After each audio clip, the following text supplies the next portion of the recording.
नमस्कार. नील मल्टी इव्हेंटच्या नीलम कट्ट्याच्या ह्या नवीन पर्वात आपले खूप मनापासून स्वागत. मंडळी, आज आपण एक ऋषितुल्य व्यक्तिमत्व घेऊन आलो आहे आपल्या कार्यक्रमात. पद्मश्री डॉक्टर सुदाम लक्ष्मण काटे. डॉक्टर काटे गेली 40 वर्ष आदिवासी भागातल्या सिकल सेल ॲनिमियाग्रस्त पेशंट्सवरती काम करतायत, संशोधन करतायत. त्याची दखल भारत सरकारने घेऊन माननीय राष्ट्रपती श्री रामनाथजी कोविंद यांच्या हस्ते त्यांना 2019 साली पद्मश्री प्रदान केली. डॉक्टर काटे हे MSc PhD आहेत मेडिकल जेनेटिक्समध्ये. तेव्हा ते प्रथम विद्यार्थी होते. त्याच्या मागून अनेकांनी केला, परंतु ते प्रथम विद्यार्थी आहेत. BJ मेडिकल कॉलेज आणि ससून हॉस्पिटलमध्ये गेली 33 वर्ष ते कार्यरत होते. वेगवेगळ्या भूमिकांमधून त्यांनी तिथे काम केलं, जसं की बायोकेमिस्ट, रीडर, असोसिएट प्रोफेसर आणि प्रोफेसर. ससूनच्या सेंट्रल क्लिनिकल लॅबोरेटरीचे हेड या नात्याने अनेक रिलायबल लॅबोरेटरी मेथड्स त्यांनी डेव्हलप केल्या आणि 24 तास अत्यंत उत्तम सर्व्हिस आणि निदानाची व्यवस्था उपलब्ध करून दिली. BJ मेडिकल कॉलेजमध्ये ट्रायबल हेल्थ रिसर्च सेंटरची त्यांनी स्थापना केली. त्यामुळे ट्रायबल हेल्थचा सखोल अभ्यास करता आला, अनेक पेपर पब्लिश करता आले. डॉक्टर काट्यांना अनेक पुरस्कार मिळालेत. त्यातले काहीच मी आपल्याला 2-3 सांगते. त्यातला पहिला 2019 साली भारत सरकारचा सर्वोच्च गौरव पद्मश्री पुरस्काराने सरांना सन्मानित करण्यात आलं.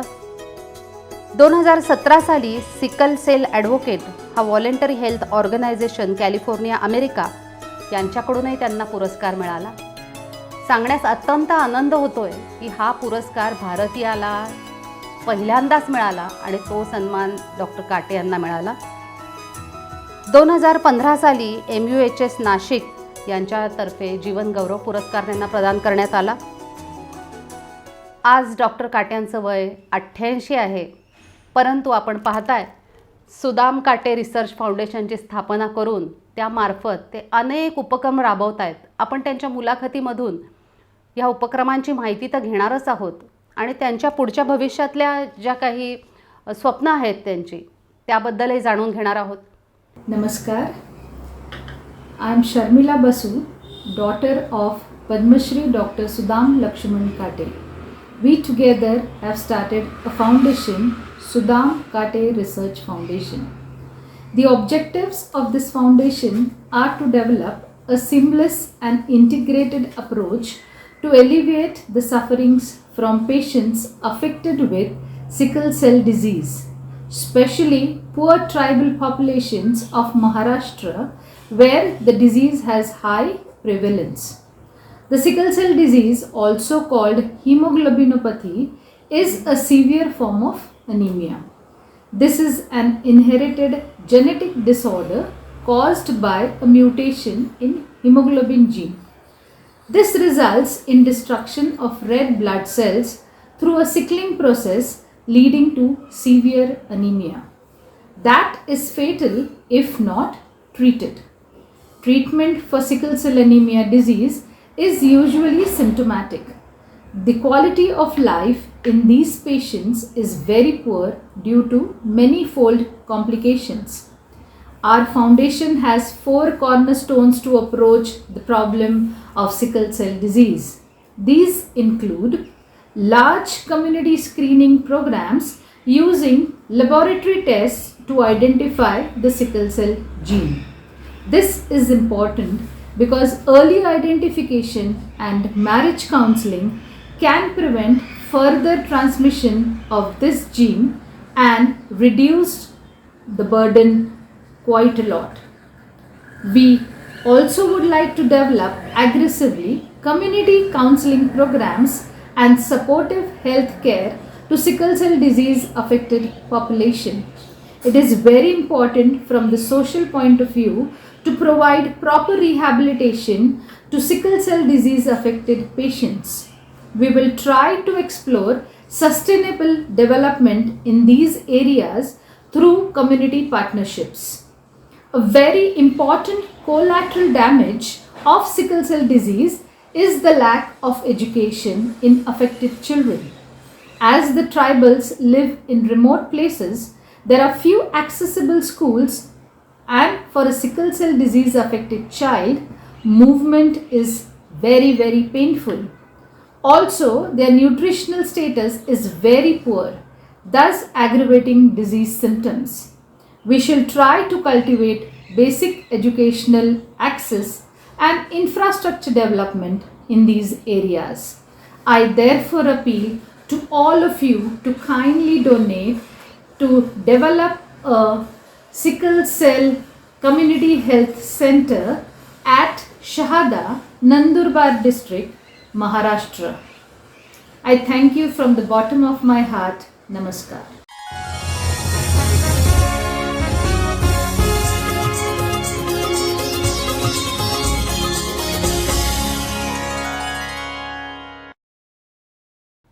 नमस्कार काटे सर. नमस्कार. नीलम कट्ट्यावर आपले अगदी मनापासून आणि सहर्ष स्वागत. सर, मला पहिलाच प्रश्न विचारायचा आहे की आपल्या बालपणाबद्दल काहीतरी सांगा. 1933 सालचा आपला जन्म आहे, स्वातंत्र्यपूर्व काळ होता, तर बालपणाबद्दल काहीतरी सांगा. 1933 सालचा माझा जन्म. त्याच्यानंतर माझा जन्म दापोडीजवळ, दापोडी या गावात झाला. दापोडी पुण्यापासून एक 10-15 किलोमीटर दूर आहे, फार लांब नाही आहे. 1936 सालची गोष्ट की दापोडीला मोठ्या प्रमाणात प्लेग आला आणि त्या प्लेगमध्ये मग त्या गावातली सगळीच माणसं अशी दूर दूर गेली. माझे आईवडील दापोडी सोडून पुण्यामध्ये आले आणि मग आमचा प्रवास पुण्यामधनं सुरू झाला. त्यावेळे स्वातंत्र्यपूर्व काळ होता. आमचं भाग्य असं की आम्हाला महात्मा गांधींना बघायला मिळालं. वा.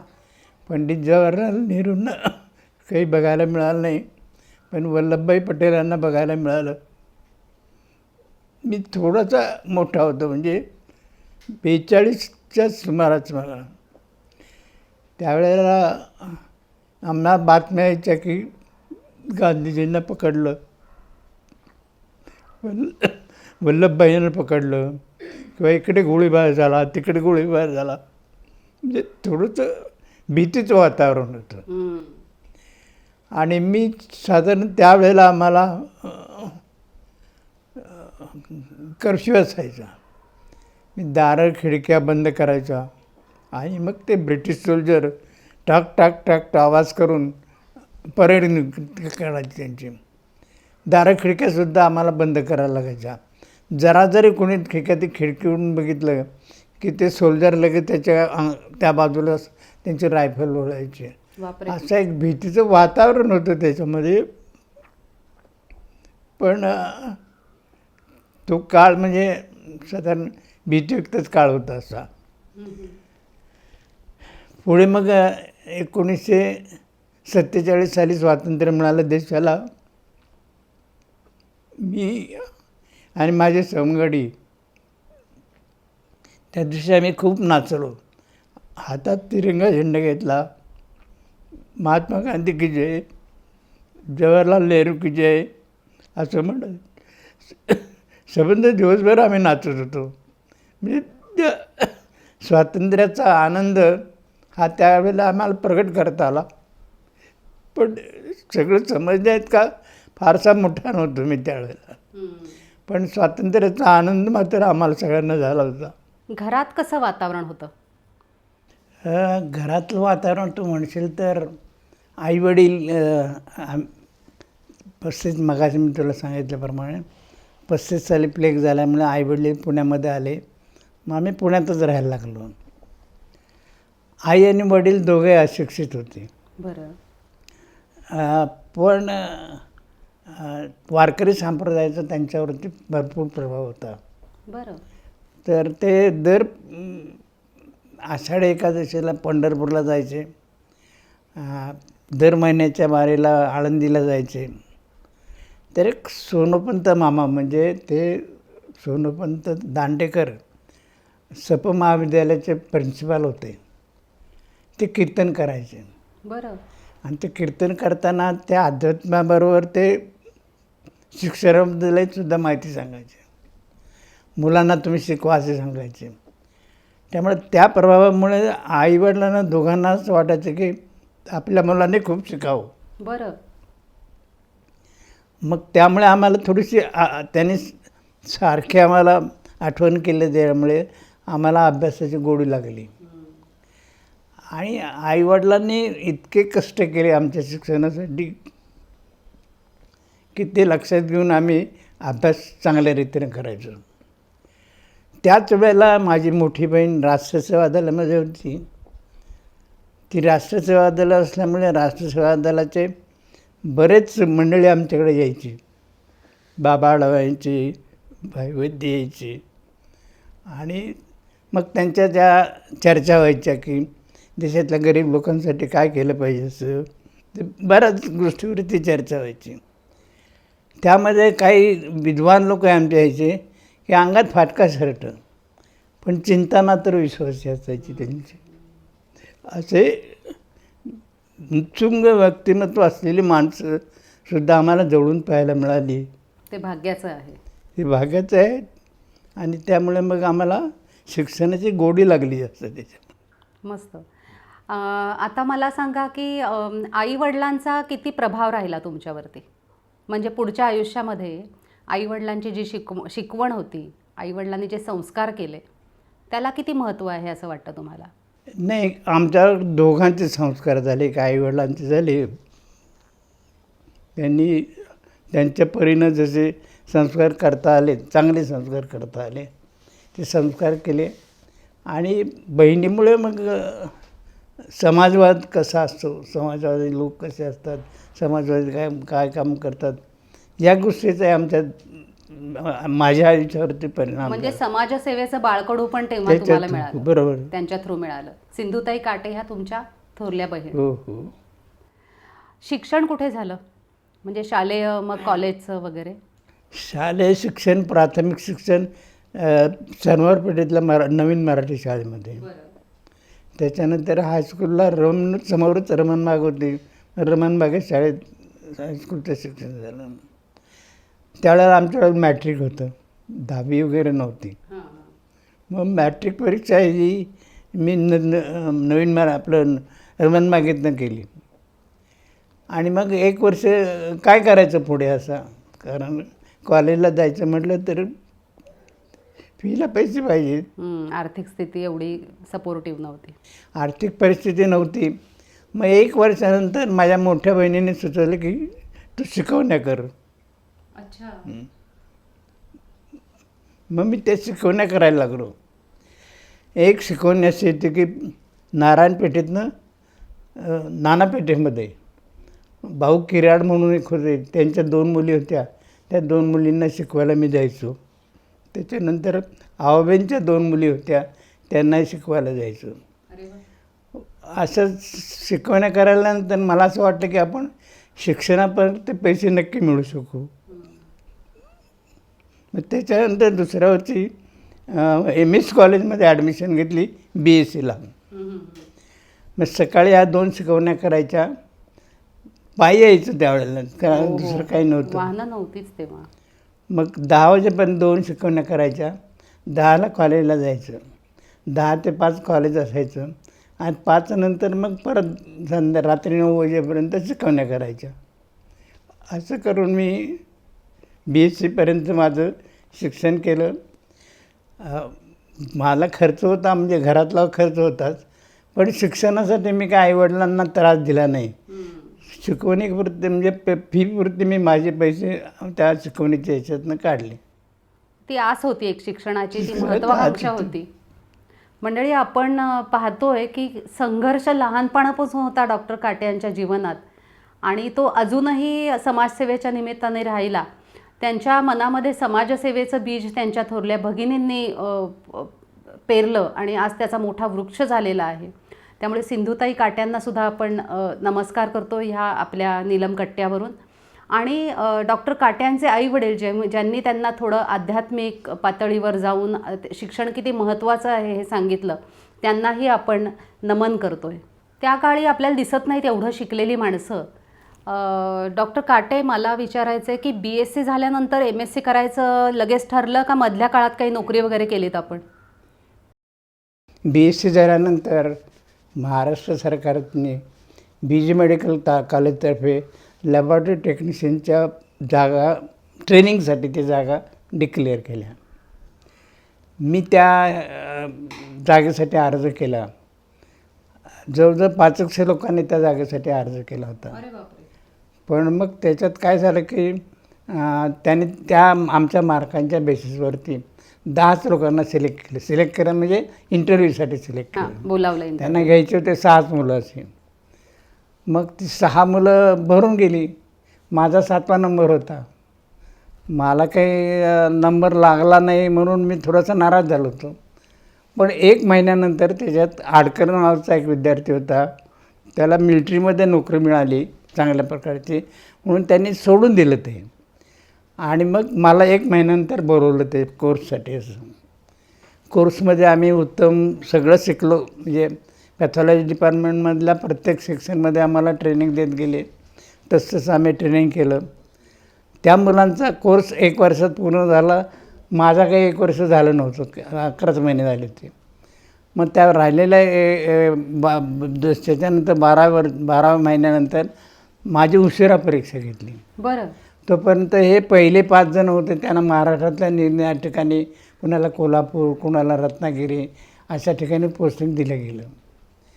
माझी परीक्षा 1 महिना उशिरा घेतल्यामुळे 1 महिना ती उशिरा परीक्षा घेतली आणि त्याच वेळेस BG मेडिकल कॉलेजमध्ये टेक्निशियनची पोस्ट निघाली. अरे वा. आणि मला ती मिळाली. ती मिळाली. हां. आणि असा तुमचा BJ मध्ये प्रवेश झाला. हो. मग नंतर ससूनमध्ये पण आपण कार्यरत होता? नाही, BG मेडिकल कॉलेज असं एकटं म्हणता येणार नाही, कारण BG मेडिकल कॉलेज आणि ससून हॉस्पिटल हे जोडून गेलेलं आहे. BG मेडिकल कॉलेजमध्ये शिकवायचं आणि ससून हॉस्पिटलमध्ये पेशंटला ॲडमिट करून मग त्या पेशंटला पेशंटच्या ह्याच्यावरती शिकवायचं, असं जोडलेलं होतं. कुठलंही मेडिकल कॉलेज नुसतं मेडिकल कॉलेज राहत नाही, त्यांचं एक हॉस्पिटल तर त्याला एक हॉस्पिटलाची गरज आहे. त्याप्रमाणे BJचं हे ससून हे हॉस्पिटल होतं. पहिली नोकरी तर एवढी चांगली लागली, मग मास्टर्स डिग्री करण्याचं मनात कसं नाही. आलं? मग सांगतो तुला, मी BSc झाल्यानंतर महाराष्ट्र MPSC तर्फे बायोकेमिस्टच्या पोस्ट ॲडव्हर्टाईज झाल्या. बायोकेमिस्ट्री बायोकेमिस्टच्या पोस्ट ॲडव्हर्टाईज केल्या. मी त्याला अर्ज केला आणि त्याच्यामध्ये मला चांगल्या मार्काने मिळून मी त्याच्यामध्ये त्या परीक्षेमध्ये पास झालो. पास झाल्यानंतर मग मला प्रमोशन मिळालं आणि मला मग मेडिसिन डिपार्टमेंटमध्ये पोस्टिंग मिळालं. अरे वा. त्यावेळेला डॉक्टर मुतालिक अमेरिकेवरनं नुसतंच मेडिकल जेनेटिक्सचं शिक्षण घेऊन आले होते आणि त्यांना मेडिकल जेनेटिक्स डिपार्टमेंट सुरू करायचं होतं. त्याला आपण जेनेटिक क्लिनिक असं म्हणत असतो. जेनेटिकच्या विषयामध्ये पेशंटला तपासण्याला तर महत्त्व आहेच, इतर पण त्या जेनेटिक विषयामध्ये प्रयोगशाळेला महत्त्व फार आहे. कारण जेनेटिक डिसीजचं जर डायग्नोसिस जर झालं नाही तर ट्रीटमेंट काय देणार. बरोबर. त्यामुळं मी बायोकेमिस्ट म्हणून जॉईन झाल्यानंतर मुतालिक सरांना खूप आनंद झाला, कारण त्यांची एक लॅबॉरेटरीची साईड सांभाळली गेली. मग त्यांनी मला सांगितलं की तुला ह्या जेनेटिकची लॅबॉरेटरी सुरू करायची आहे चांगल्या रीतीनं. मग मला जेवढी इक्विपमेंट लागत होती मॉडर्न रीतीने ती सगळी इक्विपमेंट त्यांनी मला आणून दिली. आणि भारतामध्ये जिथं मेडिकल जेनेटिक्सचं काम सुरू होतं किंवा ब्लडमधले जेनेटिक मार्कर्स एस्टिमेट करायचं काम सुरू होतं, त्या ठिकाणी त्यांनी मला ट्रेनिंग दिलं. असं ट्रेनिंग घेऊन आणि मला सगळ्या गोष्टी आणून दिल्यामुळे 3 वर्षामध्ये आमची मेडिकल जेनेटिक्सची लॅबॉरेटरी उत्तम रीतीने सुरू झाली. अरे वा. आणि सगळ्या भारतातनं जेनेटिक डिसीजची माणसं पेशंट हे आमच्याकडे यायला लागले. पण ही नवीन शाखा होती ना त्यावेळेला? नवीन शाखा होती. पण जेनेटिक हे सुरू झालं आहे हे सरांनी डिक्लेअर केलं आणि त्यावेळेस जेनेटिकच्या पेशंटची सोय कुठंच नव्हती. इवन भारतामध्ये कुठेही असं क्लिनिक असं नव्हतं. त्यावेळेस महाराष्ट्रातनं जे पेशंट येतही होते, पण भारतातनं सुद्धा पेशंट आमच्याकडे आले आणि मला लॅबॉरेटरी चांगली सुरू केल्याबद्दल, चांगली स्टँडर्डाईज केल्याबद्दल मुतालिक सरांनी शाबासकी दिली. किती मोठं काम आहे हे. खूप मोठं काम घडलं आहे सरांच्या हातून. आणि त्यावेळेला कलागुणांचं आणि कुणाच्याही हुशारीचं कौतुक करण्याची सुद्धा फार चांगली परंपरा होती आणि त्यांना त्या शाबासकीचं पण आज अप्रूप वाटतंय. मग तुम्ही मुतालिकांना गुरु मानता, डॉक्टर मुतालिकांना? ऑफकोर्स गुरु. गुरु ना. त्यांच्याबद्दल काही सांगा, म्हणजे त्यांचा तुमच्या जीवनात कसा प्रभाव राहिला? सर कानडी ब्राह्मण होते बरं. आणि त्यांचे आईवडील अतिशय कर्मठ होते, पण सरांच्यात तो कर्मठपणा माझ्यात नव्हता. मी काम सुरू केल्यानंतर सरांना माझं काम आवडलं आणि सरांनी मग माझ्यावर प्रेमच केलं असं म्हणलं तिनं. माझी काही अडचण आली सरांना सांगितली तर ते सरांना सोडवायचं आहे. मला काही सवलत जर लागली ह्याच्यामध्ये की सर आज खूप काम आहे लॅबॉरेटरीमध्ये, तर मला रात्री लॅबॉरेटरीत काम करू द्या, तर एका असिस्टंटला मला द्यायचे आणि लॅबॉरेटरीमध्ये काम करायला परवानगी द्यायची. सगळ्यात अवघड होतं म्हणजे ते सायटोजेनेटिकचं काम, क्रोमोझोम्स आयडेंटिफाय करायचे, त्या कामाला बराच वेळ लागायचा ह्याचं करता. पण ते हळूहळू मला जमायला लागलं आणि मग आम्ही परिपूर्ण लॅबॉरेटरी पूर्ण केल्यानंतर सरांनी मग माझ्यावरती विश्वासच टाकला की तू आता लॅबॉरेटरीमध्ये तुला पाहिजे ते कर असं. मग असं करत असताना सरांना मी एक दिवशी सहज विषय काढला की सर आता मी एवढी लॅबॉरेटरी छान केलेली आहे, मला तुमच्याकडनं जेनेटिकनं नॉलेज मिळाले, मी शिकलो, मला तुम्ही हात धरून जेनेटिक शिकवलं असं, तर मला PhD करायला परवानगी द्या. बरं. तर त्यावेळेला विद्यापीठाची अशी अट होती की नॉन मेडिकल माणसाला मेडिकल माणसांच्या अंडर PhD करता येत नव्हती. मग मुतालिक सर त्या युनिव्हर्सिटीच्या बोर्डावर होते, तिथे ते भांडले. ते म्हटलं सगळ्या जगामध्ये नॉन मेडिकल माणसं PhD झालेली ही डॉक्टरांच्या बरोबर काम करत जेनेटिकला, आपल्याकडे का तसं होऊ नये. आणि मला त्यांनी ॲडमिशन मिळवून दिली PhDसाठी. खूपच म्हणजे प्रेम करणारी माणसं भेटल्यानंतर कसं जीवन पालटून जायचं याचं हे उदाहरण आहे. आणि डॉक्टर मुतालिकांचा खूप मोठा प्रभाव राहिला आहे डॉक्टर काट्यांच्या जीवनावरती आणि त्यांच्या करिअरवरती. आणि सरांना जे स्वातंत्र्य डॉक्टर मुतालिकांनी दिलं त्याच्यामुळे सरांची अनेक प्रगती झाली असं सर नक्कीच म्हणतील. केवळ सरांच्यामुळेच मी PhD होऊ शकलो आणि ते माझे PhDचे गाईड झाले. अच्छा, ते गाईड होते तुमचे PhDचे. किती वेळात आपली PhD पूर्ण झाली? नाही, त्याच्या PhDला मला खूप वेळ लागला, अशा दृष्टीने की मला सरांनी PhDचं रजिस्ट्रेशन मिळवून दिलं, विषय निवडून दिला, काय काय करायला पाहिजे, कसं करायला पाहिजे हे सांगा. आणि त्याच वेळेला सर डीन झाले BG मेडिकल कॉलेजचे. ओ अच्छा. आणि सर जेमतेम एक वर्षभर डीन राहिले असतील. त्याच्यानंतर डायरेक्टर ऑफ मेडिकल एज्युकेशनची झाली. डायरेक्टर ऑफ मेडिकल एज्युकेशनचे डायरेक्टर झाले. बरं. त्यामुळं माझ्या PhDकडे लक्ष द्यायला त्यांना वेळ नव्हता. तुमचं काम चालू होतं, काम चालू होतं, गाईडना पण माझं काम जे होतं ते फिरते दौऱ्याचं होतं. म्हणजे आदिवासी लोकांच्याकडे जाऊन आदिवासी लोकांच्यामध्ये काय कशा प्रकारचे जेनेटिक डिफेक्ट हे काम होतं. त्यामुळे नोकरी करून ते काम करायचं जरा थोडंसं अवघड होतं. आणि मुतालिक सर मग एक वर्षभर जेमतेम डायरेक्टर ऑफ मेडिकल एज्युकेशन राहिले आणि मग ते WHOला गेले.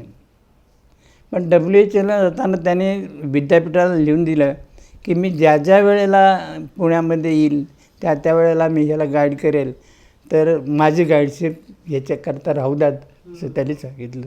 किती छान. पण हे सगळं सांभाळून करण्याकरता मला 7 वर्ष लागली PhD करायला. हो, पण ते स्वप्न तुमचं पूर्ण पूर्ण झालं झालं. आणि खूप चांगल्या विषयात म्हणजे अनोख्या विषयात तुम्हाला PhD अनोख्या करता. विषयात. आणि त्यावेळेला मेडिकल जेनेटिक विषय हा विद्यापीठात नव्हताच. ओ आमच्यामुळे तो सुरू झाला म्हणजे मुतालिक सरांच्यामध्ये. आणि मेडिकल जेनेटिक्समधला PhD करणारा मी विद्यापीठातला पहिला विद्यार्थी. तुम्ही पायोनियर ठरलात. हो, अनेक हो. मागच्या विद्यार्थ्यांना तुमचा थिसिस हा अतिशय मार्गदर्शक ठरला असेल याची खात्री आहे मला. सर तुम्ही BJ मेडिकल कॉलेजमध्ये प्रोफेसर म्हणून पण काम केलेत. खूप सारे विद्यार्थी जगाच्या पाठीवर सगळीकडे असतील, ते तुम्हाला म्हणजे काही संपर्कात असता तुम्ही किंवा कोणी काही विशेष घडवलं आहे वगैरे असं? नाही, नेहमी एक तर BJ मेडिकल कॉलेजमध्ये असताना आम्हाला BJ मेडिकल कॉलेजमध्ये एक प्रथा अशी होती की बाहेरगावाहून आलेले विद्यार्थी जे आहेत त्यांचं एक लोकल गार्डियन म्हणून नेमणूक असायची आणि मग प्रत्येक प्राध्यापकांना 2 विद्यार्थी द्यायचे. तर हे नोबेल हॉस्पिटलचे दिलीप माने आणि दुसाने ही 2 मुलं मला दिली होती आणि त्यावेळेपासून त्यांचा आणि माझा संबंध चांगला होता. BJ मेडिकल कॉलेजमध्ये असताना आणखीन एक असं झालं की 83 साली मला ते राष्ट्रीय सेवा योजनेची जबाबदारी दिली. मग राष्ट्रीय सेवा योजनेची जबाबदारी दिल्यानंतर कॅम्प कुठे घ्यायचा असा विचार केला. मला आदिवासी भागाची थोडीशी माहिती होती. मी ठरवलं की आदिवासी भागातच काम घ्यायचं आणि आदिवासी भागात काम घ्यायचं असं त्या विद्यापीठाला कळवल्यानंतर विद्यापीठाने नकार दिला. मी म्हटलं असं का? तर ते म्हणाले की आमची तुमचं जे मेडिकल कॉलेज आहे त्याच्यापासून 40 किलोमीटर अंतरावरतीच तुम्हाला कॅम्प घेता येईल. ओ ते एरियाच्या बाहेर एरियाच्या बाहेर तुम्हाला कॅम्प घेता येणार नाही. मी त्या NSS ऑफिसरांना विचारलं की 40 किलोमीटरवरती कोण आदिवासी आहेत ते सांगा. तर त्याच्यावर उत्तर काहीच नव्हतं. त्यांनी मला परवानगी नाकारली त्याच्यामध्ये. मी मुलांना तर सांगून बसलो की बा आपल्याला आदिवासी भागामध्ये काम घ्यायचं आणि सगळी मुलं तयार झाली त्या आदिवासी भागातनं. आणि हे घ्यायचं कारण असं की BJ मेडिकल कॉलेजमधनं जे डॉक्टर लोक MBBS व्हायचे त्यांना आदिवासी भागामध्ये जर पोस्टिंग ठेवलं तर ते नाकारायचेच. कारण त्यांना अधिकतर आदिवासी भागामध्ये पुस्तकात वाचलेलं की आदिवासी तिरकमटा खातात, माणसं मारतात, आदिवासीले क्रूर आहेत अशी त्यांची पुस्तकात वाचून झाली. राहायची सोय नाही, तिथं जेवायची सोय नाही. म्हणून मग त्या मुलांना MBBS झाल्यावरती मेडिकल ऑफिसर म्हणून पाठवलं तर सगळीच मुलं नकार द्यायला लागली. मग मी असं विचार केला की विद्यार्थी जसे तर जर मुलांना आपण आदिवासी भागात नेलं तर एकतर आदिवासींच्याबद्दल त्यांना माहिती होईल, आदिवासींच्याबद्दल प्रेम होईल, आदिवासींच्यामध्ये कुठल्या देशाची याची माहिती होईल. याकरता मी ते आदिवासी भागामध्ये शिबिर आयोजित करायचं की योजना. मग त्याच्या NSSच्या अधिकारी नाही म्हटल्यावरती मी डायरेक्ट विद्यापीठाच्या व्हाईस चान्सलर भेटलो. त्यावेळेस डॉक्टर राम ताकवले हे व्हाईस चान्सलर होते. त्यांना मी आज सगळा विषय समजावून सांगितलं की मी आदिवासी भागात का म्हणतो असं. त्यांनी त्या NSSच्या ऑफिसरांना बोलवलं आणि म्हणाले की BJ मेडिकल कॉलेजचे विद्यार्थी आदिवासी भागात जात आहेत, पहिल्यांदाच जे जात आहेत, चांगलं काम आहे, तुम्ही त्यांना परवानगी द्या. नाईलाजानं त्या NSS ऑफिसरने मला परवानगी दिली. पण सांगितलं की आम्ही प्रत्येक विद्यार्थ्याच्या मागे एका दिवसाला 10 रुपये खर्च करतो. अच्छा. हां, असं किती साल होतं हे? हां, किती साल होतं हे? 83 साली. 83 साल. 1983ला हे घडलेली गोष्ट आहे. मग 10 रुपये म्हणजे एक प्रत्येक विद्यार्थ्यामागे मला 100 रुपये मिळणार होते. मी आदिवासी भागामध्ये काम घ्यायचं ठरवलं तर इथून धुळ्याला जायलाच 52 रुपये लागले. धुळ्यावरून आणखीन तिकडे नवापूरला जायला आणखीन 25 रुपये लागले. म्हणजे 75 रुपये तर ह्याच्यातच गेले. मी मुलांना घेऊन तर तिथे गेलो कॅम्प लावून.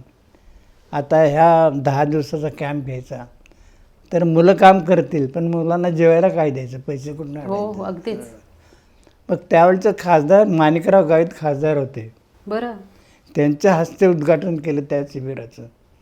त्यांनाही डॉक्टर लोक आपल्या आदिवासी भागातून आरोग्याचं काम करतात म्हणून त्यांनाही आनंद झाला. मग ते उद्घाटनाचं काम संपल्यानंतर मी माणिकरावांना म्हटलं की माझी माणिकराव एक अडचण आहे की मुलांना तर मी घेऊन आलो पण मुलांना जेवायला मी देणार काय. तर माणिकराव म्हणाले मी काय करू त्यासाठी. म्हटलं तुम्ही 1 पोतं तांदूळ आणि अर्धा पोतं तूर डाळ द्या. लगेच दुसऱ्या दिवशी माणिकरावांनी पाठवून दिलं. तर त्या नवापूरच्या कॉलेजचे प्रिन्सिपाल होते त्यांनाही मेडिकल कॉलेजचे विद्यार्थी NSSच्या कामच्या थ्रू इथे आले म्हणून त्यांनाही खूप आनंद झाला होता. मग ते मला दुसऱ्या दिवशी तिथे नगराध्यक्ष होते त्यांच्याकडे घेऊन गेले. त्या नगराध्यक्षांचा किराणा भुसारा मालाचं दुकान होतं. अच्छा. त्यांना मी माझी डिफिकल्टी सांगितली. ते म्हणाले मी काय तुम्हाला मदत करू शकतो. मी म्हटलं सगळं किराणा भुसाराचं माल तुम्ही आम्हाला द्या, इकडून एक डबा मोठा डबा गोडे तेलाचा द्या. त्याने तो आनंदाने दिला. आणि मग त्या प्रिन्सिपालने मला आमच्या सगळ्यांची राहायची सोय केली एका शाळेमध्ये. आणि 10 दिवसामध्ये मुलांनी इतकं उत्तम काम केलं. त्या कामाचा अहवाल तयार केला आणि इथं आल्यानंतर डीनला बोलवून आणि रामता कवलेंना व्हायचं बोलवून एक मोठा समारंभ केला आणि आम्ही काय काम केलं हे त्यांना दाखवलं. खूपच मोठं यश आहे हो, हे. त्यांनी पहिलं. नाहीतर त्या मुलांना खायला काय घ्यायचं आणि खायला दिलं नाही तर मुलं मला काय म्हणतील आणि आपण कॅम्प कसा सक्सेसफुल करायचा.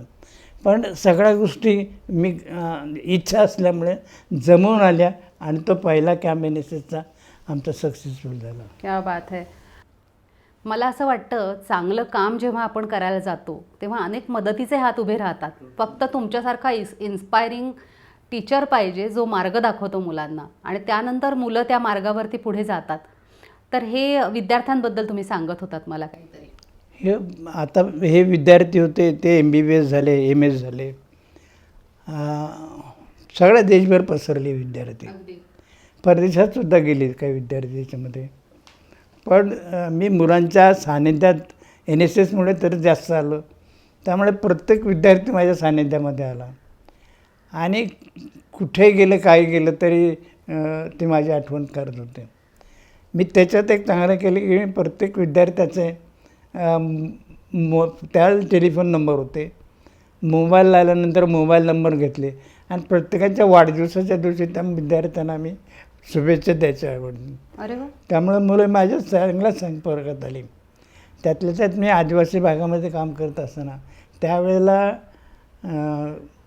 नगर, नाशिक, धुळे म्हणजे नंदुरबार जिल्हा नव्हता, धुळे, कोल्हापूर, सोलापूर, सातारा याला एकच मेडिकल कॉलेज होतं. बरं.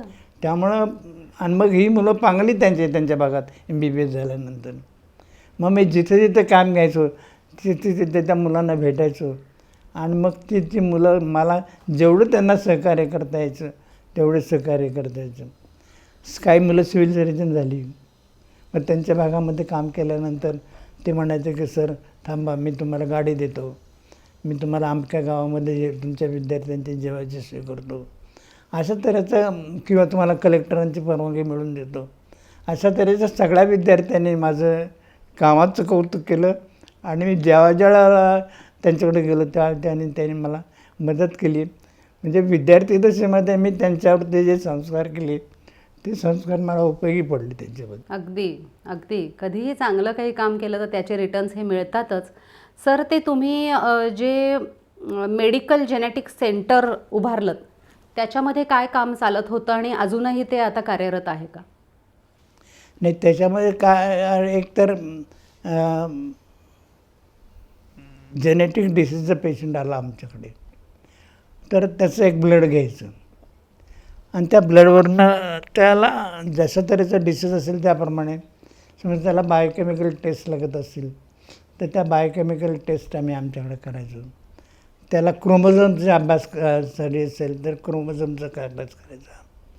काही वेळेला हाताचे ठसे घेण्याचे डर्मॅटोग्लिपिक ज्याला म्हणतात की ज्याचं जेनेटिक डिसीजचे काही कोरले असं ते हाताचे ठसेसुद्धा आम्ही घ्यायचो.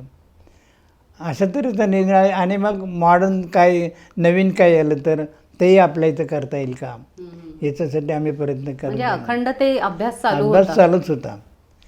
पण एक दुर्दैव आहे त्याच्यामध्ये असं की त्याच्यानंतर या जेनेटिकच्या मुतालिक सर निघून गेले. मग डॉक्टर मिसेस फडके, मृदुला फडके प्रोफेसरपर्यंत त्यांना जेनेटिक्सचा चार्ज आला. मग त्यांनी आणि मी मिळून ते जेनेटिक डिपार्टमेंट चालू केलं. त्यांनी मला PhD करायला मदत केली कारण सर गेल्यानंतर काही मेडिकलच्या अडचणी आल्या तर त्यात मला सांगायच्या. मग त्यांनी मला मदतही केली आणि आमचा मग पॉप्युलेशन जेनेटिक म्हणून असायचं की निम्या जाती जमातीचा जेनेटिक्सच्या दृष्टीने अभ्यास करायचा. त्या दृष्टीने मी सगळ्या महाराष्ट्रभर हिंडलो. मग हिंडत असताना त्याला लागणारे वाहन, त्याला लागणारा खर्च, त्या प्रोफेसरच असल्यामुळे त्याने मला सगळा सँक्शन केला पैसा. आणि आम्ही ज्यावेळेला आदिवासी भागामध्ये काम करायचो तर काय अडचण आली तर त्यांना फोन करायचो. तर ते पहिल्यांदा फोन केल्यानंतर गुड मॉर्निंग मॅडम म्हटल्यानंतर ते म्हणायच्या की आधी बाकीचं काही सांगायच्या आधी एक मला सांगा की तुम्ही कसे आहात, मग आपण दुसऱ्या गप्पा करू. आणि मग तिथनं आम्हाला ज्या काही अडचणी यायच्या त्या अडचणी आम्हाला त्या सांगायच्या. त्या अडचणी फोनवरूनच आता गडचिरोली जिल्ह्याच्या कलेक्टरचा आम्हाला कॉन्टॅक्ट करायचा होता. तर ती अडचण मी त्यांना मॅडमला पुण्याला फोन करून सांगितली. मग त्या गडचिरोलीच्या कलेक्टरांशी त्या बोलल्या की अशी अशी आमची टीम आलेली आहे, त्यांना ह्या गोष्टी पाहिजे, तुम्ही त्यांना मदत करा. अशा फडके मॅडमने सुद्धा खूप मला मदत केली. म्हणजे मी मेडिकल जेनेटिक्समध्ये जे घडलो किंवा मी PhD झालो ह्याला मुतालिक सर जितके जबाबदार आहेत तितके फडके मॅडमसुद्धा जबाबदार. फडके मॅडम अजूनही संपर्कात आहेत आणि मी जे काही फाउंडेशनच्या तुमच्या मीटिंग झूमवरच्या केल्या त्याच्या म्हणजे मी जे अटेंड केल्या त्याच्यातही फडके मॅडमचा सहभाग आहेत, होता. आहेत. मी त्यांना पाहिलेलं अजूनही आहे. आहेत. अजूनही ते आपल्याबरोबर कनेक्टेड आहेत. तुम्ही सगळ्या फ्रंटवर एवढं काम करत होता, खूप बाहेर असणारच तुम्ही, म्हणजे कारण तेवढा वेळ काढावाच लागला असेल तुम्हाला. मग घरच्या फ्रंटवर काय होतं? कारण तुमच्या 3ही मुली उच्च शिक्षित आहेत. तुमच्या मिसेस काटे ह्यासुद्धा तिथे ससूनमध्येच कार्यरत होत्या. तर घरच्या फ्रंटवर कसं काय तुम्ही ॲडजस्ट केलं? घरच्या फ्रंटवर ते मुलींच्याकडं फारसं लक्ष देणं मला काही जमलं नाही. त्यामुळं मुलींचं शिक्षण हे काटेबाईंनीच मागे लागून करून घेतलं. अरे वा. मुली सगळ्या MSc शिकल्या.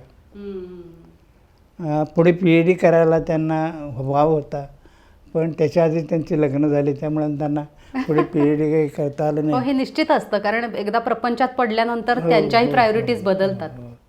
त्यामुळं काटेबाईंचं नेहमी सांगतात की हे फक्त मुलींच्या लग्नाला येत होते. कार्यालय देखील मी ठरवायचे, काय मुलाला लग्नात काय करायचं ते देखील मी ठरवायचे. हो. तसं नाही आहे, मी मदत करत होतो. पुढे ते गमतीने म्हणतात असं नाही की नाही, पण एवढा मोठा आदर्श उभा करणं आणि एवढं मोठं एक समर्थ नाव त्यांच्या पाठीमागे उभं करण्याचं काम तुम्ही केलेलं आहे, त्याबद्दल खूप खूप तुमचं कौतुक किती करू हे मला कळत नाही आहे. माझ्या 3 मुली उच्च शिक्षित आहेत, होत्या म्हणजे आहेत अशा. मला जावई चांगले मिळाले. हो, खरंच आहे. त्यामुळे मग मी कुणी मला विचारलं की तुम्हाला किती मुलं आहेत, तर मी सांगायचो 6. खरंच आहे ते. डॉक्टर असून तुम्ही 6 कसं काय मुलं? मी सांगायचो की 3 मुली आणि 3 जावई. हो, आणि माझे जावई देखील रत्नपारखी आहेत. अगदी. त्याने चांगल्या रीतीने निवड करून माझ्या मुलींना, म्हणजे आम्ही तर असं म्हणतो की त्या सासरबद्दल कधीच काही कंप्लेंट केली नाही त्यांनी. खरंच आहे. त्यामुळे दिल्या घरी तू सुखी राहा की सुखी आहात असा आम्ही एक समज करून घेतला होता. आणि माझ्या जावयांनाही माझ्या कामाबद्दल, त्यांच्या कामाबद्दल मला अभिमान आहे, माझ्या कामाबद्दल देखील त्यांना अभिमान आहे. निश्चितच. आणि मला नेहमीच असं वाटतं की आपण जे समाजासाठी चांगल्या गोष्टी करत असतो त्या दुसऱ्या एखाद्या रूपाने आपल्या जीवनात येतात. त्याचप्रमाणे 3ही मुली उच्च शिक्षित आहेत आणि त्यांना जी घरं मिळाली तो आपल्याला मिळालेला आशीर्वादच आहे ना एका अर्थी. म्हणजे आपण जे करतो ते आपल्याकडे परत येतं. मला तर वाटतं की मी आदिवासींचं काम करत होतो, त्यांना मदत करत होतो, ते काही पुण्य माझ्या साठलं गेलं ते मुलींच्या रूपाला त्यांच्या मदतीला आलं. नक्कीच, कारण परमेश्वर लगेच मदतीला येतोच. मंडळी, काटे सरांचं मुख्य जे काम आहे सिकल सेल ॲनिमिया, त्याबद्दल म्हणजे सिकल सेल ॲनिमिया म्हणजे काय आणि ते ह्या वाटेवर कसे गेले हे पुढच्या भागात आपण नक्की जाणून घेणार आहोत. आपण हा भाग इथे थांबवतोय. पुढच्या भागात नक्की भेटूया. धन्यवाद.